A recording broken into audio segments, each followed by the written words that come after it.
Hello and welcome to the World Soccer Talk podcast, your weekly dose of talking about watching soccer on TV, online and apps. Coming up on episode 57, we discuss the impact Landon Donovan could have on Liga MX TV ratings. And now that he's coming out of retirement, how much of an impact is that going to have? As well as our opinions about the implementation of VAR in the FA Cup and whether the technology is sucking the atmosphere out of games. Plus, we have letters from you, the listeners, in our mailbag section. My name is Christopher Harris, a.k.a. The Gaffer, and I'm joined today by Kartik Krishnaiyer.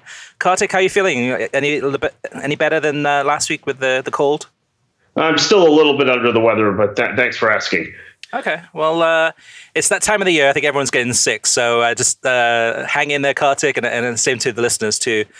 Even though the weather down here is beautiful, as opposed to some of the snow up north. But all right, so Kartik, what you've been watching this past week? Let's talk about that first. Yeah, I've had a bit of a mixed week. We had a number of games in town that I was working, so didn't get to watch as much football as I would like. I started off with the Leverkusen Bayern game on Friday, which was Stu Holden and Keith Costigan. And pretty good game. Leverkusen, first game coming off of a winter break, and Leverkusen looked good for long portions of the match, but Bayern won after just this brilliant shot from James Rodriguez. Costigan and Holden were very good. I think we talked about this before on the show. Keith Costigan really coming into his own as both a commentator and a reporter. Yeah, for this one, it was interesting too, Kartik. I'm not sure if you caught this, but right when they had the graphics coming up for this game, usually like 2 minutes before the game, it said, Bayer Leverkusen against FC Bayern Munich, and underneath it said the Bundesliga, football as it's meant to be.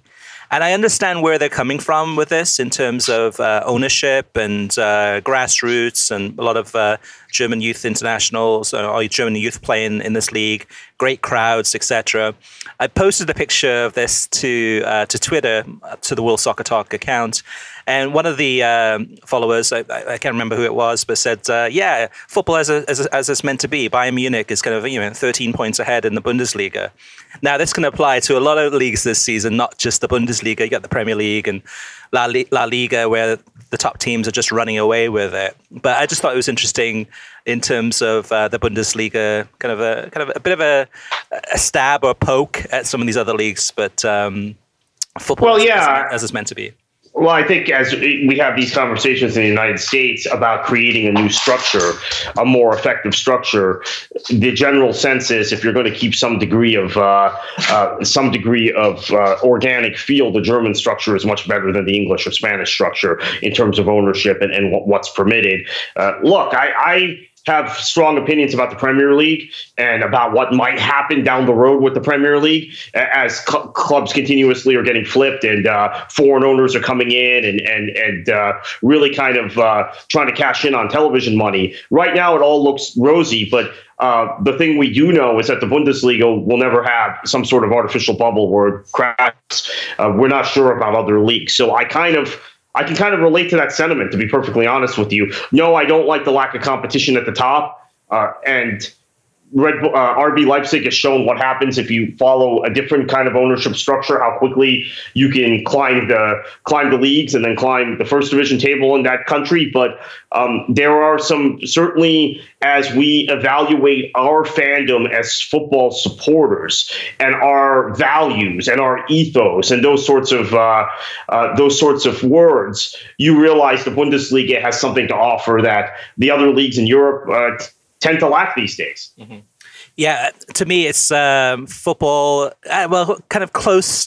Football as it's close meant to be close. It's not exactly it, but it's pretty close to it. At that same time, Kartik, you and I are also watching the Sheffield United, Sheffield Wednesday, Steel City derby. Separately, you were watching it from home, so was I. But what are your thoughts on that one? Yeah, I thought that Sheffield Wednesday is having a terrible season, and they have been so close to getting promoted the last 2 seasons, really have been unlucky they haven't gone up. You got Sheffield United back in the championship, flying, and they reached the Steel City derby. Sheffield Wednesday's reduced to 10 men, and they hang on for a 0-0 draw. I enjoyed the telecast. I'm now getting very used to John Champion on Fridays. Mm-hmm. So that's something that's becoming part of my Friday diet, along with trying to watch some Bundesliga, is watch John Champion. Again, it may not be working this way for everybody, but the championship is so accessible this season on ESPN3. Unfortunately, this might be the only season we enjoy it this way because of the new Disney pay service that's going to launch in the near future. But as long as we have the access to the league we have now, I'm really enjoying it. Yeah, and for those listeners who are interested and do want to check it out, this Friday, I believe, is Bristol City against Derby County. So 2 teams in that pack of the top 4, top 5, they're going for it. And yeah, to me, the actual Sheffield derby, this one wasn't as entertaining as the first one earlier this season, but still captivated me, still pulled me in. And to me, it was Sheffield Wednesday were actually, I think, more happier about getting the points at the end of the day. But anyway, it wasn't the greatest game, but I did enjoy it. And of course, John Champion, it seems that anything he's on these days is quality. So what else, Kartik? What else do you watch this past weekend? Well, Real Madrid-Villarreal was really interesting. Look, Madrid, some people might think they're getting unlucky. I just don't think they're very good at this point. Without Cristiano carrying them, they have a lot of things that are bringing them back to the pack in La Liga. We've seen it the last 2 weeks since the La Liga winter break ended. They were very fortunate to get a draw 2 weekends ago. And then this past weekend at the Bernabeu against Villarreal, I thought they were the better team for much of the game, but not so substantially better that the result was an injustice. And they got beat 1-0. By Villarreal. They're now 19 points behind Barca. They do have a game in hand. They are 10 points behind Atleti. Again, they have a game in hand on Atleti.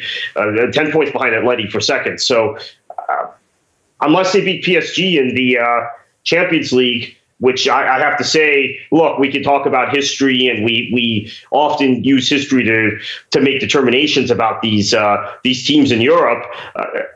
I think this might be the one tie you completely disregard history, even recent history, which is PSG blowing a big 4-goal lead against Barcelona in the same round last season, and Real Madrid winning the last 2 Champions Leagues. I just don't see how this particular team and this form can even compete with PSG, let alone think about winning that tie. So I think it could be pretty one-sided and a humiliating end to the Real Madrid era, losing on aggregate something like 7-2 or 5-1. I can see that happening. So it was interesting. And then Saturday after that, I had to work as the press officer for the Florida Cup match between Legia Warsaw and Barcelona of Ecuador.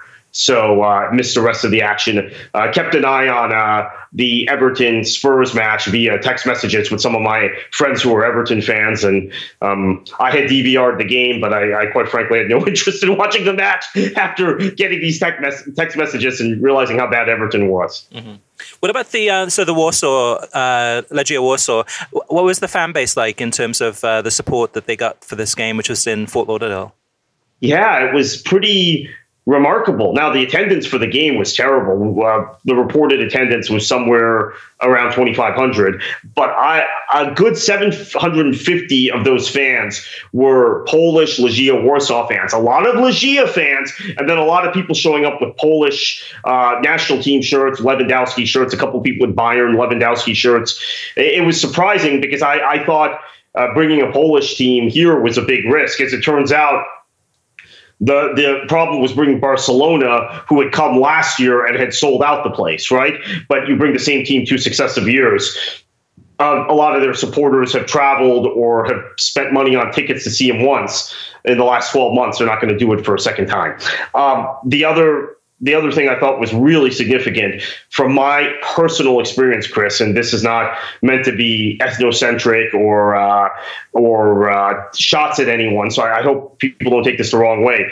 The professionalism of Legia Warsaw, the professionalism that I've experienced when you and I have dealt with European clubs before, as opposed to clubs in other parts of the world, was pretty tremendous. Legia is not necessarily staffed like a Premier League or Bundesliga team, but they were staffed enough. They were staffed like, let's say, an MLS team, and they were extremely professional. And the media that had come from Poland to cover the match, and there were a number of them. I think I had credentialed about 8 to 10 journalists from Poland, journalists and between writers and photographers, right? Photojournalists and writers. Extremely professional, a lot less fussy than the average American or Latin American reporter, a lot less needy, very, I think, happy to be here, excited that they were covering a Polish club in a competition like this with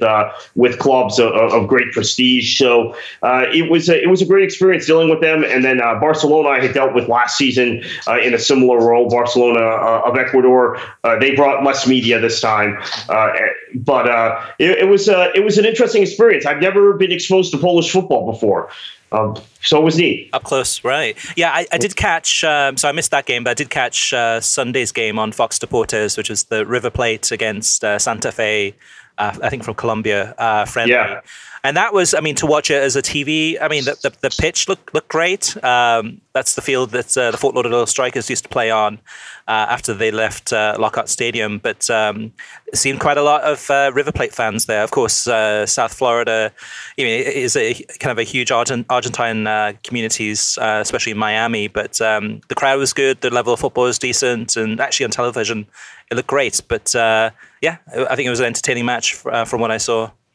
Yeah, Santa Fe I thought was the better of the two teams, and I've now seen Santa Fe 3 times in the last 2 years. Saw them in Orlando in Florida Cup, saw them here in Boca Raton in Florida Cup, and now I've seen them in Fort Lauderdale in this friendly. 3 times in person, I'm saying, and they have really impressed me with their style of football each time. So that's a club I think as I try and dig deeper into South American football that I'm going to follow more closely, because again, sometimes you see a team in one match and you're really impressed. Like I was impressed with how Legia played, even though they lost to Barcelona on Saturday. But now I've seen Independiente Santa Fe 3 times. Saw them against Bayer Leverkusen actually in one of those matches where they were really good in Orlando a few years ago. I quite like them, to be honest with you. And I don't know much about the history of the club, but the football they play is really appealing. River Plate was fine too, but I was really kind of taken in again by Santa Fe. So on Saturday, one of my kids had a tournament in the State Cup in Florida. So I was pretty much gone most of the day, so didn't get a chance to watch much football. I did watch the Swansea-Newcastle game. I watched, I think the first half on NBC Sports Gold, and then came back later in the day, probably like 6 o'clock at night, and watched the second half and just tried to do stay away from all forms of communication throughout the day, so I didn't get the results spoiled. And actually, it was an entertaining game. Swansea under Carlos Carvajal, I think they're still going down, but at least they're putting up a fight. They played 2 up front, which is the first time they've done that in a long, long time this season. And they're fighting for it. They're trying harder. They're not as horrible to watch. It's a little bit more entertainment in there. So a lot of it will come down to the transfer window. But Newcastle also put up a good fight too. And 2 clubs in completely different positions in terms of all the turmoil that's happening off the pitch, with the buyout or lack of a buyout at Newcastle, and then Swansea just trying to figure out a way to stay up this season and then rebuild. Now, Sunday's game, Kartik, we got to talk about this one. The Liverpool-Manchester City game. How would you rank this one in terms of entertainment? I mean, is this one of the best Premier League games of all time?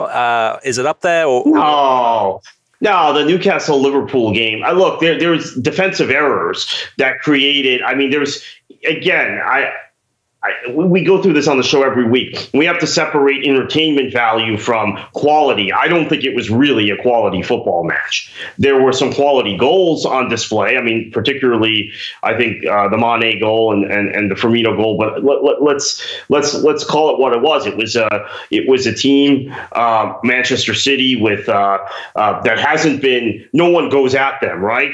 And when a team finally went at them, they got beat and made defensive errors, and quite frankly, doesn't have a whole lot of depth. We saw that. They didn't have a single striker to bring off the bench. And in Liverpool's case, they rise to the occasion at Anfield in these sorts of big shows. We know that, and they've done that historically, even when they haven't been competing for honors. Yet, we'll see. They play at Swansea this week. I wouldn't be surprised if they drop points. Kartik, we're so off on this one. I mean, I thought it was one of the best games I've seen in a long time. And yes, there were defensive mistakes that led to the goals, but that's going to happen when you've got two teams playing at full speed. In terms of the passing, the movements, the pressing. This was football at its highest level. Over the entire 90 minutes, it was nonstop from beginning to end.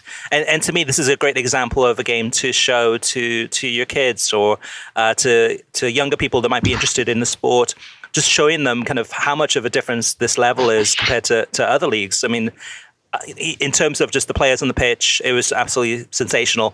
And that's the thing, though, too, playing at these types of level, high speed, high pace, mistakes are going to happen.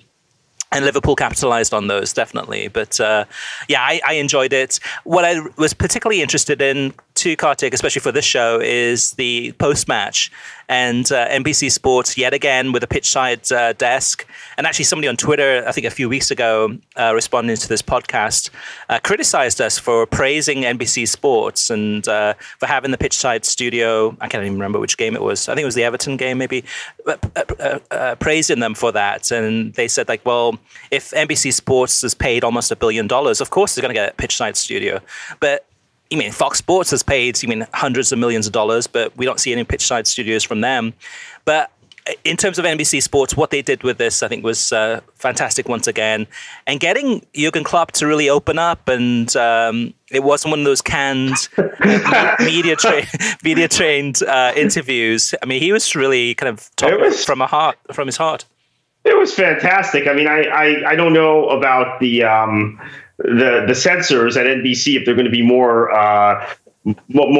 aware, or they're going to have a problem with Klopp coming on in the future. But that was just fantastic.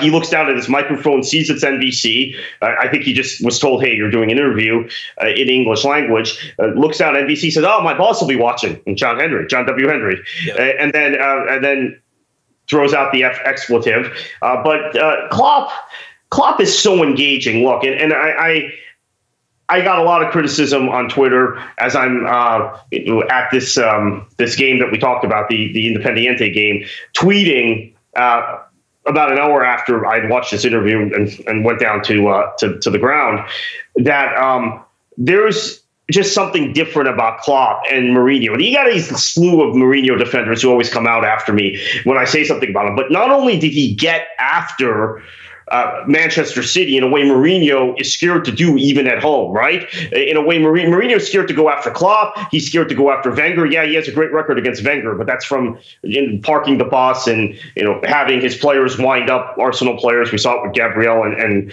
David Costa a few seasons ago. And then the pure joy Klopp exudes when he has an interview like he had with Arlo White and Lee Dixon and Graham Lasso. You get Jose out, it's bitterness, it's anger, it's spite. He's the anti-Jose. I love him. I'm not a Liverpool supporter, but he's so good for the Premier League. I think he's so good for football. I know there are English journalists who would disagree with me, but I've had this conversation with so many people. I think Jose Mourinho is at the point where he is bad for the Premier League. I think in spite of all of this entertainment value we're talking about and how great the Premier League is as a spectacle, there is the Mourinho factor makes it less enjoyable for so many of us. So Klopp, hats off to Jurgen Klopp. Yeah, I think in a way, though, too, the Premier League needs a villain. And this whole soap opera with him and Antonio Conte, as far as kind of the back and forth feud, is building up. It's building up to a crescendo, and at some point it's going to burst. And it's probably going to be bursting on the sidelines with them pushing each other back and forth. You know what I mean? So it's drama. It adds a different element. Yes, it's kind of. I mean, we've been through this so many times with him. It gets a bit old after a while, but that's who he is. Rafa, Arsene Wenger, Pep when he went to Spain, Claudio Ranieri, actually both in England and in Italy. Now Antonio Conte.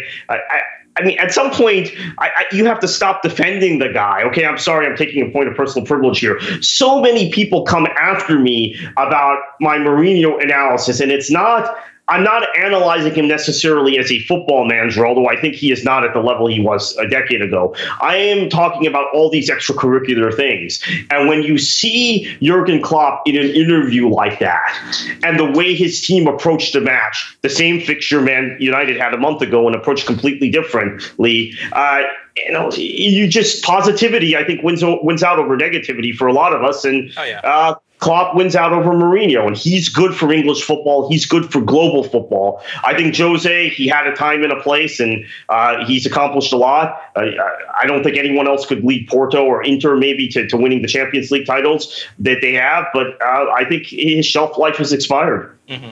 Yeah, I think, this one, this match, so I saw up until about the 80th minute, and then I had to leave, which I was like, I didn't want to leave, but I had to go because I had to take my daughter to the next day of State Cup games. And so for the last 10 minutes, I listened to the audio the commentary on the radio, BBC World Service through the UK, and I listened to it on TuneIn on the app in my car. And so my wife and I and my daughter was listening to this. And the last 10 minutes of this radio commentary was, I mean, I don't get to listen to radio commentaries that often, but this was extraordinarily good. It was Alan Green with commentating, Robbie Savage. And Robbie Savage I don't like. At this point, he was just like shouting. But the last 10 minutes was just incredible. And listening to the crowd, hearing the goal that almost went in, I guess hit the side netting, and just really fantastic, inspirational experience. And it was one of those things that my daughter was listening to and going like, wow, that's great. I'd love to go to a game like that. And that's something that I think radio captures better than television in many ways. I mean, just you just listen in and you kind of imagine things versus watching on television. And television is great too, but sometimes radio is even better. But Kartik, I did miss post-match. So post-match, I saw the Klopp interview later that day, I think on the NBC Sports website. Did anyone from City come out? I mean, did Pep come out? Yeah. So no, but Gundogan came out and was really good and analytical about the game. And Gundogan, of course, spent some time in the studio last year for NBC Sports. So very analytical, talked about the way Pep wants them to play, talked about why they weren't able to execute their game plan in this match, some of the defensive errors, I think uncharacteristic errors from a player like Ederson, who's been so phenomenal this season. It was a really good analytical piece he gave. And then Ox came out from Liverpool. So they had three interviews. It was Ox. Okay. It was an Ox, ironically, on a day Arsenal lost, right, at Bournemouth. Ox. And that irony wasn't lost on Robbie Mustoe back in the studio in Connecticut, though obviously Mustoe seems to have a thing with Arsenal, right? At least Arsenal fans would allege that, but Mustoe has proven correct on all of these analysis of Wenger's teams. But they had Ox, they then had Gundogan come out, and then they had Klopp come out, and then they had a live match of the day, which I missed because I went to the the River Plate game, but I DVR'd it, and that was good because they were able to expand on the point that they made in Goal Zone in this live match of the day from that game, and then particularly from the Bournemouth Arsenal game. They're doing a live match of the day again this week at 2:00 Eastern time following Goal Zone, and whatever the Sunday, I'm blanking on what the Sunday 11 a.m. game. I think it's the Southampton game, but that's an interesting concept, Chris. We've seen it occasionally in the 5 years NBC has had the Premier League rights, that when they do have allotted time, they can do match of the day live, which gives you extended highlight cuts. It's airing then around the same time it's airing in the UK as well. Extended highlight cuts and some really good analysis. What has ended up happening when they don't have that block of programming, when they have something they have to go off to right away, whether it's college football or it's college football on NBC, or if it's on NBCSN, it's something like rugby or cycling or college basketball, they then bury match of the day and match of the day 2 in the early morning hours of the next morning, and it just ends up being extended highlight cuts, which really is no different than the Premier League review productions review show. So I think, and we talked about this, I think, on this show over and over again, right? They haven't found the right role for match of the day. If they can get that programming time more consistent right after the conclusion of games on Saturday, it's really difficult. But Sunday, in particular, with match of the day 2, it can be a really useful show, and I think it was good. And let me, sorry, I'm jumping ahead to Monday, but I have to say the Premier League Goal Zone show with Liam McHugh and Robbie Mustoe on Monday was unusually good. Maybe it was because they only had one studio guide, but they got really deep into some serious issues regarding both Stoke and Manchester United and Alexis Sanchez and some of the other things going on around the league. So NBC, at times it's been stale. We've criticized them for that on this program. I think they've really raised their game again in the last month. I'm really enjoying watching the studio programs to the point where, Chris, I'll be honest with you, I'm back to where I was 3-4 years ago, where the games are great. The Premier League games, some of them are very entertaining, some of them are terrible, but I want to watch every studio program, whether it's the Premier League Live, the match of the day, the Goal Zone. And I think I had lost that, and perhaps you had lost that for quite some time. Yeah, I like that they're flexible. So they have been doing different things, and I think they're trying to break out of that stale mode. And I think that we've seen that in the last couple of months. So that's positive. To me, though, Kartik, I just imagine if they had the World Cup rights. You mean what they would be planning for this summer in terms of their coverage, and how they'd be looking at things, doing it differently, not copying ESPN, or just really kind of in terms of their analysis and also their network of talent. I mean, in terms of tapping into a lot of the experts in the UK and in the US. I think it really would have taken it to a whole new level. With Fox, we'll talk about that in a little bit, but we'll just have to wait and see and hope for the best with them. But now, in terms of other coverage, Kartik, did you get a chance to watch any of the FA Cup games? I know it's been a busy week for you. No, I haven't. All right, well, let me talk about that then. So I'll talk about the game on Tuesday, which is the Leicester Fleetwood Town game. And that was Kevin Keatings and Clive Allen on the commentary. So from Fox's production point of view, they really mailed it in. It was just no studio coverage at all. And they just had one of the guys in-house doing some voiceover work in terms of this game. But with this one, for anyone who missed it, or even if you didn't miss it, if you saw it, there were 3 VAR incidents in this one game. And there were, I guess the challenging thing, and we talked about this in the last week's podcast too, is that it's still not smooth. It's still not seamless. That the way that VAR is implemented in the FA Cup games and the League Cup games that we've seen, a lot of that is the really kind of the relationship between the referee and the crowds and the television. So when an incident happens, and this happened quite a few times in this game, we don't know. We see the referee talking into his headset. We don't know if he's talking to his assistant referees on the pitch or a fourth official, or if they're talking to the crew that's manning the VAR and looking at all the cameras. So now the big incident in this one, Kartik, was that there was a disallowed goal. So Leicester, the last goal of this game, it was disallowed due to offside. It was a quick decision. Up went the flag. And then the referee went to his headset. Again, we're thinking that he's going to the VAR, but we're not sure. In this case, it was, I wouldn't say pretty obvious, but it was, yeah, I think we can say that, yes, he's going to the VAR on this one. Now, the challenge is from the point of the goal going in the back of the net, and then until the decision was made and then the kickoff began, the delay of the game was 1 minute and 44 seconds. So almost 2 minutes. The VAR was used, and the VAR ruled that it was onside, and they overturned for the very first time the assistant referee's flag and said, "Okay, it's a goal." So the two things on this is, one is the delay of the game, which you could argue that, it's 1 minute and 44 seconds. Ultimately, the correct decision was made. So the delay of the game, maybe that's okay, just because, it eventually made a correct decision. But the biggest thing really, Kartik, and I posted this on Twitter on the World Soccer Talk account, is what does this do to the enjoyment of watching a soccer game? Because the TV viewer is watching this game, and for a minute and a half, we're sitting there thinking, is it a goal or not a goal? And we're just sitting there. So it kills the atmosphere in the stadium. They don't know whether to celebrate a goal or whether to wait or to applaud.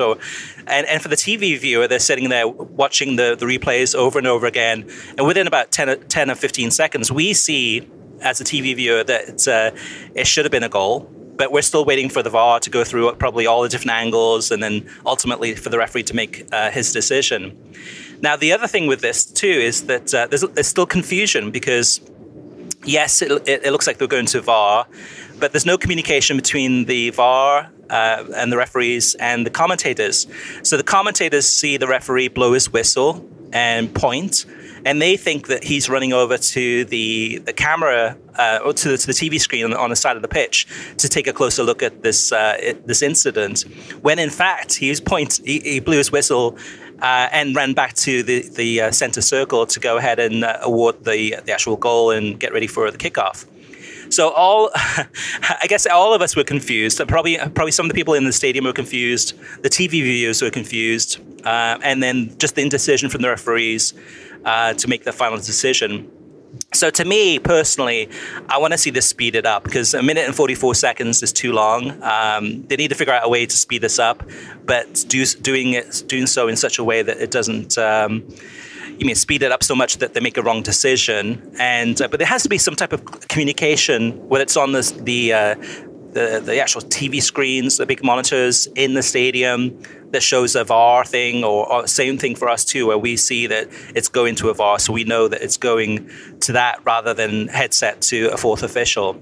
But so it's interesting, Kartik. What do you think? I mean, would you rather see a correct decision made, or would you rather have the atmosphere in the stadium, with the crowds cheering a goal, and then the game continues on? Any thoughts on that? I don't know, honestly. I think it's 50-50. It's six of one, half dozen of another. But part of it is you want calls to be correct, and you want just results. But there is something mythical about matches that are decided because of dodgy calls, right? England, Argentina, the famous Leeds Bayern Munich European Cup final in 1975. There is always something dodgy. I mean, even the Premier League title in 2010, which I still maintain to this day, Manchester United should have won. because there were dodgy calls in both matches between Manchester United and Chelsea that season that are often forgotten because Carlo Ancelotti's side broke the Premier League record for number of goals scored that season. But there's always a talking point that comes out of calls that cost clubs. Sheffield United got relegated in 2007 because of some dodgy calls in matches late in the season that ended up that the club went down to League Two. Now maybe, or League One, excuse me. Now they may be back into the Premier League the way they're playing this season, but 10 years later, a decade later. So more than a decade later, there's something we hang on to about poor officiating, bad calls, complaining about these calls for years to come that we will lose with VAR. At the same time, we'll have just results, and maybe we have to adjust our expectations as viewers and spectators of the sport that they're going to get the calls right. Now, what is frustrating, though, with VAR is when they don't get a call right. I will go back to that Arsenal-Chelsea first leg a week ago of the League Cup, first leg of the League Cup semifinal, where, to me, Maitland-Niles is clearly taken down by Victor Moses. I don't think you can argue it's not a penalty if you see that clearly. The official who was it Stuart Atwell? I'm trying to remember who it was now. Was it sure. Martin Atkinson? I think it was. Opted. I'm not sure actually. Opted not to even look at the replay. Now, was there someone in his ear watching the VAR saying, this is nothing, and the referee then deferred to that person and didn't make the decision himself, which he should be doing, or they just blew it? I don't know. Mm-hmm. That's what frustrates me. So if you're going to have these delays, you're going to have these stoppages, you're going to change our expectations for viewing the game and for spectators when we attend matches, then you better get the calls right.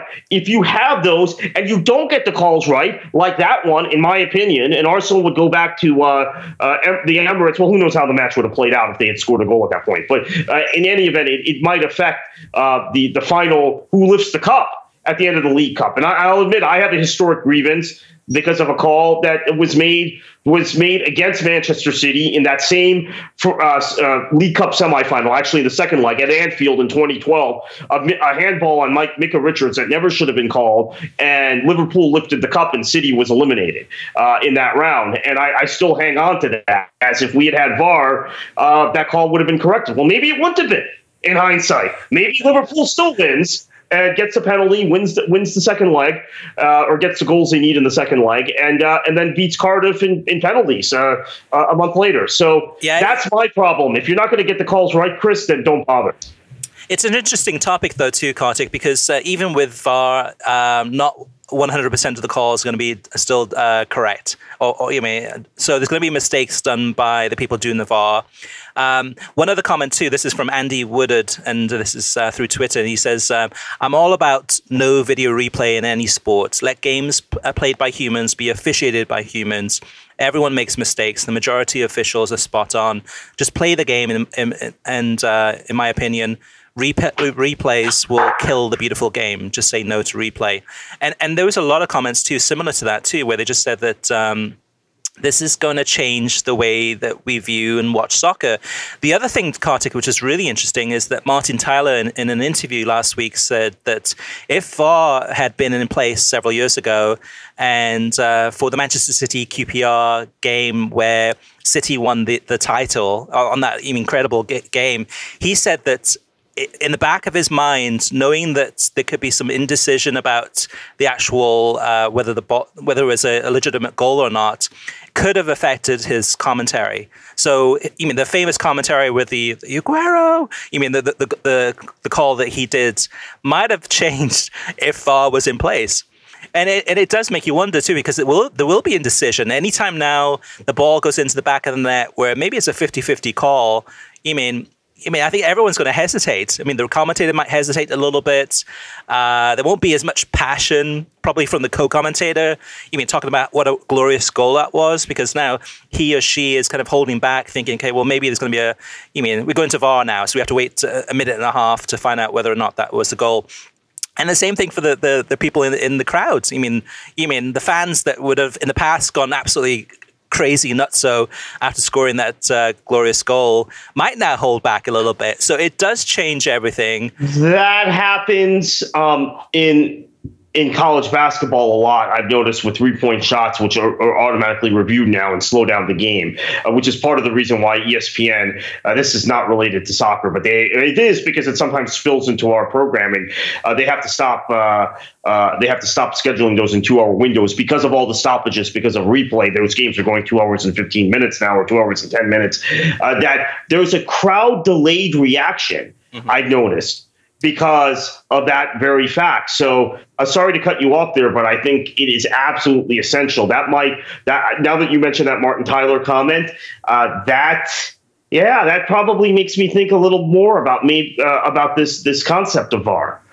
Yeah, I'm okay with VAR personally, but it needs to be speeded up. And it needs to be more transparent in terms of what's happening on the pitch. I mean, is the referee going to VAR? Okay, if the referee goes to VAR, then there's some type of, something on screen, or there's something in the stadium, or actually both, that says, okay, we're going to VAR. So we know what's happening, just so there is more transparent. I think the referees probably haven't been doing that so far because they're thinking that they don't want to slow down the game themselves, or they just want to, if it's a quick decision, like a 5-second decision, yeah, that was fine. Keep on playing.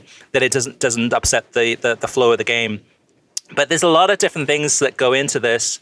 And I guess one of the other comments we got too from Twitter was somebody saying that the reason that they're getting into soccer and enjoying soccer is because the NFL has become this, where any kind of play happens and there's the video replay and it really sucks out the enjoyment of the game. And that's why they're moving to soccer. And they said that they're not happy with now it kind of moving towards almost the NFL side of things, where it can be not as exciting. But I think this is one to watch, Kartik, and I think the Premier League is going to decide, I believe, in the next month or two whether or not to have VAR for the Premier League starting next season. I still think they've got a lot of work to do before they actually go through with this. And we've seen too that in the Bundesliga and Major League Soccer, it's not perfect. I mean, even in France too, with the goal decision system there, this past week it wasn't working, so now they've scrapped it and have to go back and review it. It's still a work in progress, and I guess too with the World Cup this summer, we'll have to wait and see whether or not the World Cup gets VAR. But well, there was a theory that they made it so poor. They did such a poor job with it, the Confederations Cup, so they wouldn't have to implement it at the World Cup. So there would be such a backlash. That's a conspiracy theory, but yeah, it was very labored at the Confederations Cup in Germany. I have to say I haven't liked it. I think it's there have been some really good Bundesliga matches this year that have been I don't want to say damaged, that's too strong a word, but have been my enjoyment level has been impacted by long stoppages. And they tend to, we talked about this on the previous show when I had interviewed Howard Webb, that the Bundesliga has taken a very different approach to how they implement it and how they want to get every call right and go back and look at calls, to what Howard Webb, who's now here in the United States, has done with MLS, which is, okay, you either do it instantaneously and figure it out during a natural stoppage, or play resumes, that's it. So MLS, it hasn't been as labored, but I would point out in MLS, there are things that you would think, because there's VAR, would have been corrected and haven't been. Mm-hmm. So then what's the point of it, right? So you have this debate that keep going back and forth on it. Yeah, and in that Leicester-Fleetwood game, there were 3 decisions through VAR, and because of VAR, it helped all 3 of those decisions be the correct ones, the fair ones. So at the end of the day, that was good, but what do we lose with that? What impact does that have? And the first 2 of our decisions had no detrimental impact on the game. The third one did, and maybe it's just a matter of just speeding up that process, and that would fix things. But yeah, this is going to be one we're going to come back to, I think, time and time again. All right, Kartik, let's move on to TV streaming news. Okay, let's start with some news out of the UK. According to our sources here at World Soccer Talk, they've revealed to us that the MLS TV deal with Sky Sports in England is set to expire at the end of the 2018 season, 2018 Major League Soccer season. So it's not the middle, right? MLS plays on a different calendar. So when we say 2018, we mean the end of December 2018. Sky Sports is currently paying $4.8 million a year for rights to the league. league. It'll be interesting to see if Sky Sports renews or whether there's a scramble from other TV broadcasters to get the rights away from Sky. I could give you a little bit of background to accompany this story. Prior to 2014, England was covered in a international rights deal that MLS had signed with MP and Silva. That then there was a sub-license, I believe, to Channel 4 or Channel 5 in the UK for that period. Frank Lampard signs in Major League Soccer, or apparently actually signed with Man City, but ended up in Major League Soccer. Steven Gerrard signs with Major League Soccer, and you have David Villa signing with Major League Soccer as they're negotiating the contract. So Sky bites and they buy into Major League Soccer, and they end up airing games right after the end of Premier League matches or the end of La Liga matches. That first year or two, when those stars were in the league, it went pretty well for them. But now you see an exodus of those players. So it'll be interesting to see if they renew. As I am told, the deal that Eurosport has on the continent, which was negotiated through IMG, who replaced MP and Silva as the media partner, international media partner for Major League Soccer, that runs through 2021 or 2022. I'm trying to get an exact date on that, but that will not be affected. So this is just the Sky deal that's up in 2018. Yeah, I think, I mean, definitely the Lampard and Gerrard and some of the other, English players that have now retired and left Major League Soccer would have an impact. But I don't think it's going to be a huge impact. I think it's one of those things that with Sky's schedule, it fits in pretty well. It's usually UK time, kind of a 9 o'clock game on a Saturday night, and it's something to show that's probably not costing Sky Sports much money when you think it's less than $5 million a year for all the games that they get. So, yeah, we'll have to wait and see. But it'll be an interesting one to watch. And my guess is that by the time they do the contract, the actual bidding for this one, we should find out something probably maybe in the summertime. Now, one more thing on the TV streaming news, Kartik, and that's this Saturday in Philadelphia for the United Soccer Coaches Convention. Fox Sports will be there presenting a World Cup 2018 preview. It's going to be Alexi Lalas and Stu Holden being interviewed. It'll be interesting to see what happens here because Fox, up until this point, hasn't released a lot of details about the World Cup coverage. We know that it's going to be, so far, a very US-centric lineup of commentators: John Strong, Stuart Holden, Alexi Lalas, Fernando Fiore with a studio show, Kate Abdo, studio show, as well as Rob Stone. And the commentators, we can pretty much guess who will be there, but we haven't got a definitive list of those. They haven't announced those. So we'll have to wait and see. And if there's any news that comes out of that event, we'll be sure to share it on next week's show. Now, moving on to TV ratings, Kartik, this past week, we don't have a lot of the numbers because of Martin Luther King Jr. holiday on Monday. There's a delay in the Nielsen reports. But one of the numbers that we do have is from the Copa del Rey match between Barcelona and Celta. And this was the one that aired on Thursday, January 11th, in mid-afternoon.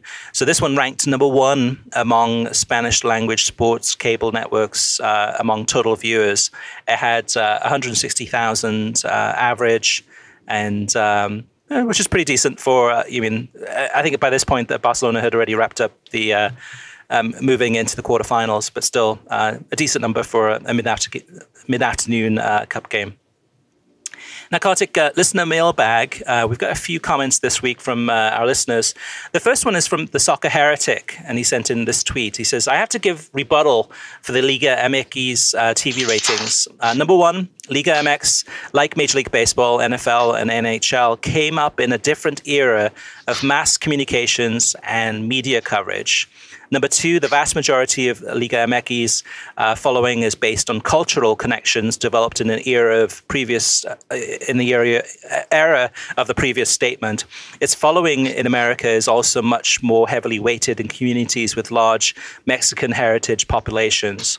Number three, and finally, the quality of play far exceeds Major League Soccer and allows to bring in people who appreciate the quality of play, if not the format of the competition. So definitely some good input and feedback here from the Soccer Heretic. Kartik, what are your thoughts on this one? Yeah, I think we'll get more into this in our feature topic of the week, but I do think there's a lot Liga MX has going for it. But there's also, to me, a situation where there is maybe a cultural barrier for some American-based fans of the sport to understand the league. And I think what it is that well, maybe I'll get into this in the feature topic. Yeah, I mean the soccer. I should say culturally. Sorry, Chris. Culturally, I don't mean Hispanic versus Anglo. I mean culturally in people who are either into an American sports mindset or they're into a European football mindset. And Liga MX doesn't really fit either. I will say, though, Kartik, that the Soccer Heretics point about the history is a good one, because this is something that, I mean, going back to the 1980s, I remember that pretty much the only soccer you could watch would have been on, Telemundo or, the Spanish language networks. And oftentimes on a weekend, on a Sunday or a Saturday afternoon, you'd be flipping through and you'd come across a Liga MX game. And that was the only game on at all. I mean, like this nowadays we get 150 to 180 games on a week in the United States, but usually at that point in the 80s there'd been like maybe one, if you're lucky, two. So culturally it has built up a slow and steady following from the 1980s, something that other leagues in the US haven't had the benefit from. I mean, Fox Sports World was early 90s, and that was, and then since then they've been able to kind of build up the Premier League audience.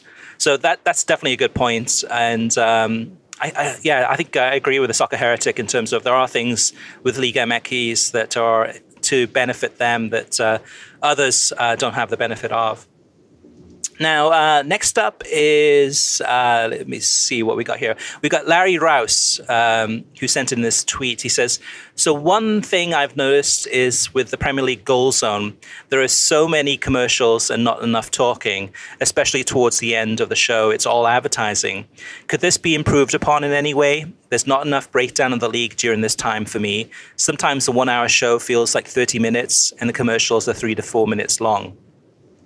Now, this is something, Kartik, that NBC Sports does a good job of in terms of monetizing the Premier League and just trying to make sure that they're generating as much revenue as possible to pay for these rights, which we've mentioned.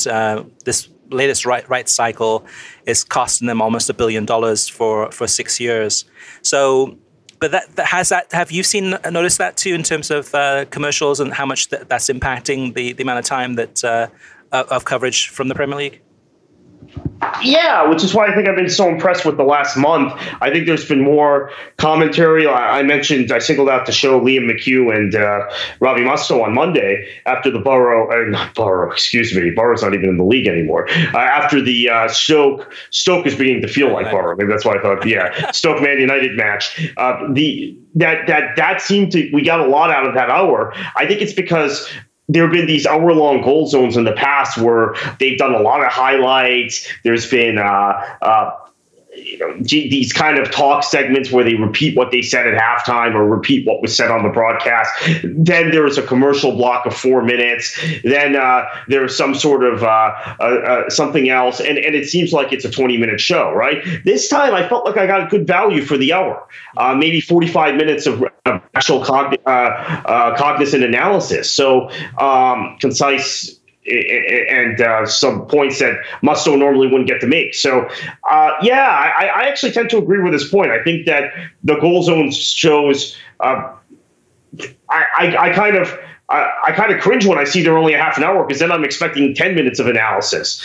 And then they show Men in Blazers or whatever after. But this is I think an evolving point. And NBC may have had these same internal discussions you're complaining about. And it seems like I've seen some sort of shift in the last month. There was also, I mentioned McHugh and Mustoe this Monday. A couple of weeks ago, there was a Derek Ray, Robbie Earl goal zone, which was similar. It was an hour long, just the two of them, and there was a lot on that show that you could unpackage and take from it. So I think it's a valid point, but I would retort and say I think NBC is aware of your critique, and they're working on fixing it, it appears. Yeah, I don't feel like I'm missing out though, Kartik, because when I do watch the Premier League on NBC Sports, in terms of the timing of the commercials, I don't feel it's disruptive. It's oftentimes, they're not doing it right in the middle of You'll Never Walk Alone, from Anfield. They're letting that play out, and as soon as that's over, they go to a quick commercial, come back, and get ready, come back for the start of the game. So they've gotten into a good rhythm where it's, the commercial comes on, and then I might, jump on Twitter or something, and to me, I expect it. Goal Zone I don't watch as much as some people probably do, so I don't notice that as much. But there's always, to me, I would normally go online and watch the highlights if I want to do it, if I really want to see the highlights. But it's still a good point by Larry. Last but not least, Kartik, Raymond Orozco messaged us through Facebook, and he said, I listen to a lot of soccer podcasts, and people have interviewed potential US soccer president candidates, and I like what some of them have to say and a range of topics, but I think they are delusional when they talk about the economics and money of soccer. I read 2 books recently that I think all US soccer fans should read, and one's Money in Soccer, and the other one is Soccernomics by Stefan Zemansky. And the question I would love to ask all of the candidates is, do you think that sports teams have to be economically profitable to be viable? That's a great question, Kartik, because that's one we didn't ask Kyle. If you ask somebody in the UK, that answer might be quite different than somebody in the US, especially if it's a business person. Right. I think the thing about Kyle now, since we had our conversation with him, he has released a plan which is incredibly detailed. You could even say that it's too detailed for a candidate. Maybe he's exposing himself to getting a lot of holes poked in it. But I really like his thought process about how you make some of these changes on a realistic timeline. So I think he himself is weighing, is this a public good? Is this a community-oriented or nationalistic thing? Or is it a for-profit business? I think even he's trying to balance that. We don't know, right? The American mindset is it's a for-profit business. They're franchises. They're businesses. The mentality in England is different. The mentality in Germany, which we let off the show with, is 180 degrees from where it is in the United States, right? And I think Martino, from reading his plan through, which I encourage everybody to look at, it's Everyone's Game, progress plan and way forward that he released on Monday. You get the sense that he's trying to; those are competing ideologies that he's trying to balance, and it's tough. So I don't know the answer, but it's a great idea to ask all the candidates those questions, and hopefully we will get the chance to do that in the next 3.5 weeks before the election. Yeah, you look at Detroit as one example, Kartik, and you look at Detroit City FC, and to me, that's a very much a community club that's grassroots, that has good morals and is trying to build something in the community to benefit the people that live in that area, and give them something back, versus the Major League Soccer team that could move into Detroit in the the coming months if they get the expansion there.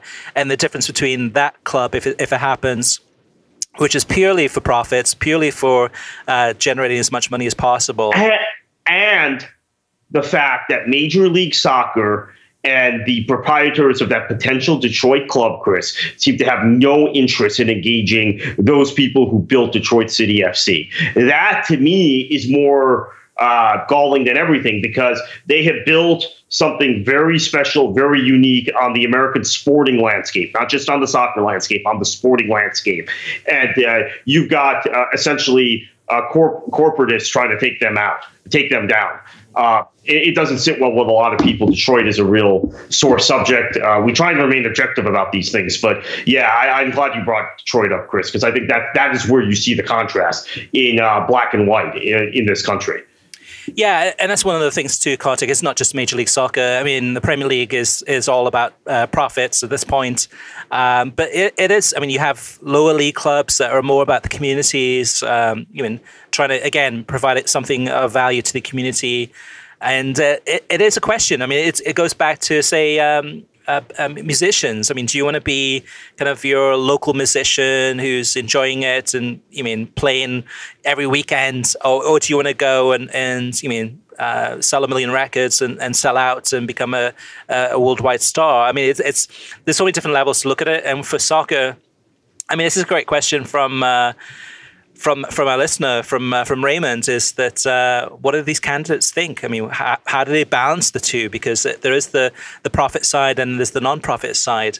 Yeah, it's a lot of big questions, a lot of big topics this week, Kartik, in this week's podcast. So listeners, if you do have any feedback, questions, or anything you want to ask us, go ahead and send us an email to web@worldsoccertalk.com.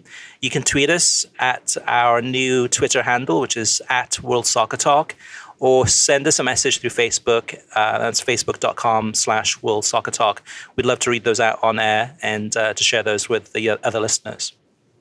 Okay, Kartik, let's move on to our featured topic of the week. And this week we have a special guest. We have Walter Franco, who's Liga MX's viewer and expert. And Walter, give us a little bit of background in regards to the company you work for and just where you're from and also how much Liga MX do you watch every week? Well, first of all, thank you, Kartik and Christopher, for inviting me to be on the show. So I work for a boutique sports consulting firm called Vixis Advisors. We're based out of Utah. I've been with the firm for about 3 years, and the core business of the firm is involving sponsorship analysis, economic impact, and feasibility studies for sports facility development. Since I came on, I've really been building the soccer business side for the firm, and that deals with brokering friendlies between Liga MX and MLS clubs, sponsorship and other business development opportunities for Liga MX clubs, including the Mexican Federation in the United States. And so I'm originally from the San Diego, Tijuana area. So I really understand those border relations between the U.S. and Mexico culturally, growing up in a bilingual home. And so I grew up watching Liga MX my whole life. And so, I'm very in tune with everything that's happening from, business side and from the historical sense with what's happened throughout the years, recently with its growth commercially in the U.S. as well. So I feel like I've been able to get a good pulse on what's been happening with Liga MX, and very exciting times, of course, with this Landon Donovan signing. But only if the league and the club, in this case Club Leon, really capitalize on this marketing moment, which in my opinion, they haven't. Mm-hmm. Yeah, it's actually perfect timing to have you on the show, Walter. We appreciate your time. So with the Landon Donovan move, I mean, do you think it is more of a seeing talent, wanting to bring him in and see if he can make a difference with the team? Or is it more about the marketing? But like you just said, that from the marketing point of view, they haven't really capitalized on it so far. So is it more about bringing this player in and seeing if he can help the team in the league? In my opinion, I really do think it's more of a marketing tool. I mean, obviously, he does have his strengths. He's in terms of leadership, his experience both domestically and abroad. And, and many people have even mentioned the point of him being in León in Mexico and almost mending wounds with what's happened recently politically between relations between Mexico and the U.S. And if you watched the announcement a few days ago, that the stadium had in each seat they had a Mexican flag and a U.S. flag, and there were fans chanting USA, USA. So at the very least, the Club Leon has succeeded in that aspect, and there's definitely a lot more interest there. I don't know how much he's going to contribute. As you probably know, he hasn't played in a few years. And even when he played for the LA Galaxy when he came back out of retirement, he was very limited in his participation. And so, he's going to be taking someone's spot, assuming if he starts, which I don't think he will. He might be coming in the last few minutes of the match. But, at the end of the day, I think it really is more of a marketing tactic more than anything else, similarly to what happened with Ronaldinho and Querétaro. Mm-hmm. And so time will tell, but I'm definitely going to watch. It's just going to be very interesting on so many levels. And I know that a lot of Mexican fans will watch, and more importantly, your mainstream American soccer fans going to watch as well. Yeah, we just did a poll, I think it was on yesterday, on Twitter, to ask people if they'd be more likely to watch Liga MX, less likely, or about the same. And 22% of our followers said that they'd be more likely to watch Liga MX because of Landon Donovan playing for Club Lyon. Do you think it's going to have, long term, could that have an impact on TV ratings in the US? Liga MX TV ratings are already very strong, but do you think it could take it to the next level or encourage maybe more American players to go south of the border to play in Mexico? It depends. Having someone with Landon Donovan's historical significance, that's not going to happen very often, obviously, unless maybe you have Michael Bradley come play Liga MX or Josie Altidore, something like that. But I think in the short term, it will generate interest. The only issue is with TV, Univision Deportes right now has the rights for basically every Liga MX club in the U.S., and they, as you know, they have a partnership with Facebook Live to show select matches in the U.S. in English.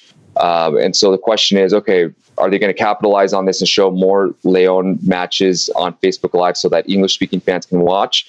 And, since Landon's only going to be there for a year, I'm sure we'll see kind of an uptick in interest, but once he leaves, I don't know if that interest is going to stay. I don't know if people are going to stick around to watch. So I think it's more of an interest in, okay, how is he going to do it in Mexico? Is he going to, do very well? Or is he going to show that he's completely out of shape? And I think for a lot of American soccer fans that only get a chance to really watch Liga MX clubs during the CONCACAF Champions League, this is going to be another test for them to say, okay, well, how good can an American player do in Liga MX, and to really almost set a barometer for the quality of Liga MX clubs to an MLS club. So Leon has won championships in the past, over the last 5 years, maybe I think once. And, right now they're kind of mid-tier in the table. So it'll be interesting to see how well they do. And I think, and you followed the ratings more than anyone else, Christopher, you as well, Kartik. So I think it'll be very interesting to see that uptick, specifically for Leon matches, especially if they're in English. But overall, in terms of Liga MX, I don't know if it's going to see a major increase for other clubs that would be playing on Univision. Walter, if you don't mind for a minute, walk our listeners who tend to be the listeners who tend to only follow European football through some of the nuances of Liga MX and how it's structured, the tournaments are structured, and from a business standpoint as well. Sure. So from the league structure, you have a fall season and a spring season. So each season consists of 17 matches. Usually for the fall season, you're starting in late July and ending in late November, with the playoffs starting in early December. Then you kick up again in mid to late January for the spring season, ending in late May, which includes the playoffs. And so it's really year round. It's kind of, in my opinion, I really think that Liga MX needs to convert to a European model calendar running through August through May, where it just makes it more interesting, because you have two championships in one calendar year. And so it almost dilutes a little bit that value of having a championship season. But at the same time, from a fan's perspective, if the fall season goes bad, you can always say, oh, well, there's next season, which is just, 3 weeks away. And then the same thing moving into the fall season. The other thing, too, to keep in mind from a league standpoint is relegation. It's very complicated based on points, and it's it's cumulative over various seasons. And so and then we can go into some controversies that have happened with certain clubs not being relegated or being bought out and rebranded as the same team that was relegated so they can stay in the first division. But I think that's a topic for another day. From a business standpoint, one of the challenges that Liga MX has is that they're not very visible outside of Mexico and the US. And a lot of that has to do with the way that the league is set up. It's very much the Wild West out there. They haven't really caught up with the times with what pro sports leagues in the US have done in terms of bundling their TV rights. So both domestically in Mexico and also in the US and beyond, every club can negotiate their own TV rights. So that might be good for a club, say Chivas or America, which can maximize their value. But for other clubs like León and also Querétaro and Veracruz, who don't have much of an appeal outside of Mexico, it's hard for them to get a good deal. And so one of the things that I've talked with both with the league and also just anecdotally and other observations with other interviews, et cetera, is that the league really needs to try to find a way to bundle their TV rights outside of Mexico at the very least, so that they can really sell the league internationally, which is one of their main strategies if they really want to globalize the league. But that's really the biggest stumbling block, because TV revenues would be one of the greatest, revenue drivers for the league and to help expand their growth. So it's an exciting league. There's a lot of young talent. It's kind of at a crossroads now, because it exports a lot of players, mostly Mexican players, to Europe, but it also recently has been importing players from Europe. So, for example, André Pierre Gignac, and now with Menez coming to play with Club America, Ronaldinho in the past, Landon Donovan. And so it's definitely an exciting league.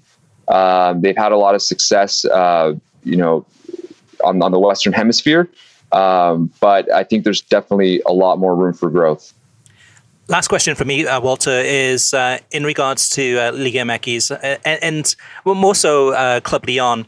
How capable is Club León of launching a really good marketing program in the United States to sell Landon Donovan shirts and to market this club outside of just television? But and if they're not capable, is there an opportunity, whether it's for your company or other companies, to really do a better job of trying to market these clubs in the United States to bring them up to a higher level of visibility? Mm-hmm. Well, to be completely honest, I think they missed the boat with this launch for Landon Donovan, and I don't know if they're ever going to catch up. So some issues that came about with this signing is, at minimum, they could have had a joint release that was both in English and in Spanish. They could have launched a social media channel or Twitter or Facebook accounts in English to kind of start talking to casual American soccer fans or U.S. soccer fans that would only follow Landon Donovan specifically. They didn't do that. The website is still under construction, believe it or not, which is very difficult because people probably want to know what León is about. They could have given kind of a brief history about León in English to kind of let people understand what León is about, their history, their significance in Mexican soccer. They didn't do that. They have their kit sponsor, Pirma, which is a Mexican company, has very, very limited distribution in the United States. And so it looks like it's going to be very difficult to find a Landon Donovan jersey, short of, buying a generic León jersey and then taking it to a local soccer shop and trying to have, them screen print Donovan's name and number on the back of the jersey. And so it doesn't appear that there's a plan in place, which is a shame. With these specific negotiations, this has been happening for quite a while now. So they could have had a marketing plan in place, but it looks like they're just kind of winging it, to be honest. And it's kind of the same thing with Querétaro too. Querétaro really didn't capitalize on having Ronaldinho there, regardless of how much he actually wanted to be there or not. They really didn't make the most of that. So what you're going to see happening with León is, I think there's going to be definitely a lot more interest for MLS clubs to play León for friendly matches this summer. And so I think you might see that, and there'd be a lot of interest from MLS clubs to host them and a lot of interest from fans. But, I don't really see León engaging with any marketing agencies, any research firms in the U.S. And a lot of that has to do with, first of all, the money that's involved to them. If they don't see the money up front or the return on the investment within, a week or so, they're really not going to put any money into anything that they can't really, they don't have the patience, so to speak, to be able to wait for that ROI. Right. Yeah. And so I don't expect much to change, to be honest, which is unfortunate. which is very unfortunate. Yeah, it's a shame, really, because I mean, we know, all of us, all three of us know, but also the listeners know that the US market is ripe for the picking. And there's a lot of communities with not a lot of soccer clubs in the area, but you bring some of these Mexican teams to play friendlies or to establish clubs or youth clubs. There's huge opportunities in the US. It's such a big country, and still there's opportunities there. But, well, Walter, thank you so much for being on the show. We really appreciate it. If listeners want to follow you or stay tuned to kind of your thoughts on Liga MX, where's the best place they can find you? I'm on Twitter at @VWFranco. To be honest, I'm not much of a follow at all. I'm usually typically boring, but from time to time, I'll share some tidbits here and there. So any follow is appreciated. But you guys are great to follow. So I definitely haven't engaged much with you on Twitter before, but I definitely listen to your podcast and listen to your analysis on the happenings of soccer in the USA and also with TV ratings. So a lot of the info that I get is actually from you guys. So you guys have been a great resource for me. So I appreciate your hard work. Awesome, cool. Well, Walter, thank you so much for being on the show, and we'll chat soon. Sounds good. Thanks to you both. Take care. All right, cheers. Thank you, Walter. All right, Kartik, so let's, before we move on to, I do want to mention, actually, on our website, worldsoccertalk.com, we published a viewing guide to Liga MX this week that goes into a lot more detail, that talks about where you can watch matches on television, as well as streaming, as well as links to watch coverage of Liga MX in English language, and how the league is structured, and Copa MX and all the different tournaments, etc., Supercopa. So if you do want to get that, it's for free. It's a free download. Just go to worldsoccertalk.com, and there'll be a link under the navigation that says free guides, and there's one for Liga MX right there. Now, Kartik, where can listeners find you on the internet if they want to kind of keep up on top of what you're doing these days? Check me out on Twitter at KKFLA737. All right, Kartik. Well, thank you for listening. You can get a new episode of the World Soccer Talk podcast every Thursday. Every episode is released on SoundCloud, YouTube, Stitcher, iTunes, TuneIn, Audio Boom, and worldsoccertalk.com. If you like the show, share it with your friends on social media and give us a review on iTunes. We'd greatly appreciate it. And Kartik, what should they do? Enjoy your football.